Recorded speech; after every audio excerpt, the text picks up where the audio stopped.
गुरुवार ओडिशा सरकार योजना और संयोजन विभाग एवं दि कन्वर्जेंस फाउंडेशन टीसीएफ मुख्यालय नुआदिल्ली मध्य कर्म नियुक्ति एवं उत्पादनक्षम रोजगार सृष्टि संपर्कित एक बुझामणा पत्र लोकसभा भवन में स्वाक्षरित हो जाइछि। मुख्य शासन सचिव श्री मनोज आहूजा, उन्नयन कमिशनर तथा अतिरिक्त मुख्य शासन सचिव श्रीमती अनु गर्ग उपस्थिति रे राज्य सरकार पक्षरु शिल्प विभाग अतिरिक्त मुख्य शासन सचिव श्री हेमंत शर्मा एवं टीसीएफ मुख्य कार्यनिर्वाही अधिकारी श्री आशीष धावन मध्य एमयू साक्षरता हेबा सह ଏହି ସହଯୋଗକୁ ଆନୁଷ୍ଠାନିକ ରୂପ ଦିଆଯାଇଛି। ଏହି ବୁଝାମଣା ପତ୍ର ଦ୍ୱାରା ଓଡ଼ିଶା ସରକାରଙ୍କ ରହିଥିବା ବିଭିନ୍ନ ବିକାଶମୂଳକ ନୀତି ଏବଂ କାର୍ଯ୍ୟକ୍ରମ ଗୁଡ଼ିକର ସଫଳ ରୂପାୟନ ଦିଗରେ ରଣନୈତିକ ସହାୟତା ଉପଲବ୍ଧ ହେବ।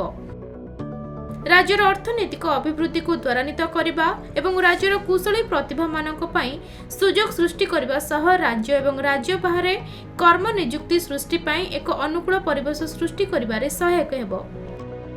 कार्यक्रम में जोगदे मुख्य शासन सचिव कहते जे राज्यर द्रुत अर्थनैतिक अभिवृद्धि सह अधिकरु अधिक रोजगार सृष्टि पाई राज्य सरकार सक्रिय भाव कार्य करुछंती।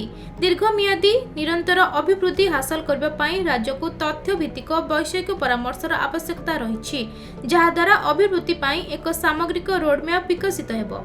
एथिपाई टीसीएफ तरफरु गुरुत्वपूर्ण सहयोग मिलिबो। कार्यक्रम में उन्नयन कमिशनर तथा अतिरिक्त मुख्य शासन सचिव श्रीमती गर्ग ए बुझामणा पत्र स्वाक्षर लक्ष्य और उद्देश्य संपर्क में आलोकपात करथिले। भुवनेश्वर चिरंजीव सेठी रिपोर्ट, खबर ओडिशा।